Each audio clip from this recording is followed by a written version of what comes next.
গণঅভ্যুত্থান পরবর্তী সময়ে আমরা নতুন রাজনৈতিক বন্দোবস্তের কথা বলেছিলাম। তারই পরিপ্রেক্ষিতে কিন্তু আমাদের জাতীয় নাগরিক পার্টির উত্থান হয় বা জাতীয় নাগরিক পার্টি গঠিত হয়। আপনারা দেখবেন যে এখানে উল্লেখযোগ্য যারা আছে জাতীয় নাগরিক পার্টিতে প্রায় হচ্ছে গণঅভ্যুত্থানে যারা নেতৃত্ব দিয়েছিল তারা, পাশাপাশি যারা নতুন একটা বাংলাদেশ নিয়ে স্বপ্ন দেখে তরুণ থেকে শুরু করে প্রবীণ যারা গিয়ে আছে এখানে সম্পৃক্ত হয়েছে। তো আজকে যুবশক্তি হচ্ছে আমাদের জাতীয় নাগরিক পার্টির অন্যতম অঙ্গ সংগঠন। তো জাতীয় যুবশক্তির এখানে কার্যক্রমকে এই চট্টগ্রামে ছড়িয়ে দেওয়ার জন্য আমাদের আজকে জাতীয় যুবশক্তির এই প্রোগ্রাম। আমরা জাতীয় নাগরিক পার্টির পক্ষ থেকে তাদের দাওয়াত পাওয়ার পরিপ্রেক্ষিতে এখানে এসেছি।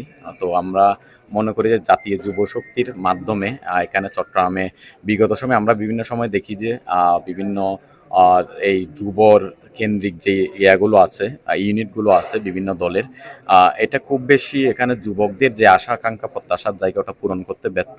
আমরা মনে করি জাতীয় যুবশক্তির মাধ্যমে এখানে নেতৃত্বের বিকাশের মাধ্যমে যথাযথভাবে আমরা যুবকদের যে আক্ষেপ বা আশা আকাঙ্ক্ষা এটা পূরণ হবে বলে আমরা মনে করি। প্রথম কথা হচ্ছে যে আপনারা তো তৃণমূল পর্যায়ে কাজ শুরু করছেন।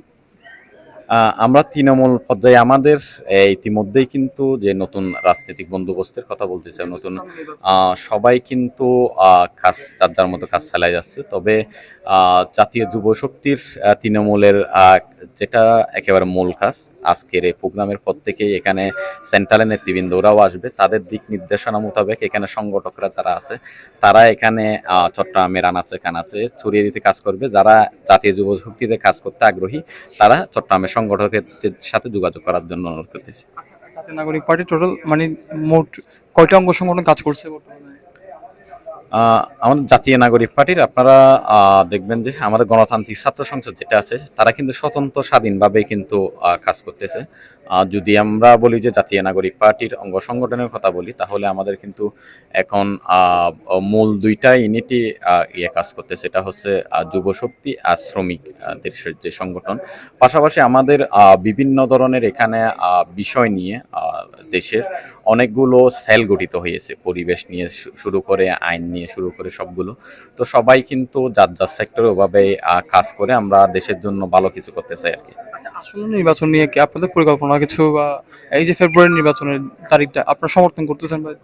না, আমরা আমাদের পক্ষ থেকে আমাদের সুনির্দিষ্ট কিন্তু আমরা কোনো নির্বাচনের তারিখের কথা বলি নাই। আমরা বারবার একটা কথা বলেছি, আমাদের যে জুলাইয়ের সনদের ঘোষণা, জুলাই প্রোক্লামেশন, এটা যাতে ঘোষণা করা হয় এটা 1 মাসের সময় নিয়েছিল।